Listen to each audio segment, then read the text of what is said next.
చంద్రబాబు నాయుడు గారు ఆంధ్రప్రదేశ్ సమైక్య ఆంధ్రప్రదేశ్కు ఈరోజు ఆంధ్రప్రదేశ్ రాష్ట్రానికి ముఖ్యమంత్రిగా కొనసాగినటువంటి వ్యక్తి, అనేక సందర్భాల్లో అనేక ఎంఓయూలు చేసుకున్నటువంటి వ్యక్తి. ఎంఓయూల విషయంలో చంద్రబాబు నాయుడు గారి కామెంట్ ఏంటంటే, దావోస్లో జరిగేది ఓన్లీ నెట్వర్కింగ్ మాత్రమే, అంతకుమించి అక్కడ ఏమీ ఉండదు అని ఆయన అంటున్నాడు.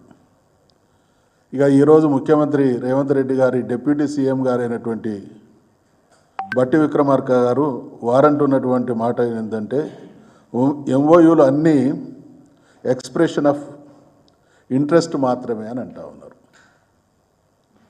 ఒకవైపు అభిప్రాయాలు వాస్తవాలు ఆ రకంగా ఉంటే, ఈ దేశంలో ఏ రాష్ట్ర ముఖ్యమంత్రి ఎన్నడూ లేని విధంగా ఇంత పెద్ద ఎత్తున ఎంఓయూలు చేసుకున్నాం, ఈ పెట్టుబడులు వచ్చినటువంటి భ్రమింపజేసేటువంటి మాటలు ముఖ్యమంత్రి మాట్లాడుతూ ఉన్నాడు.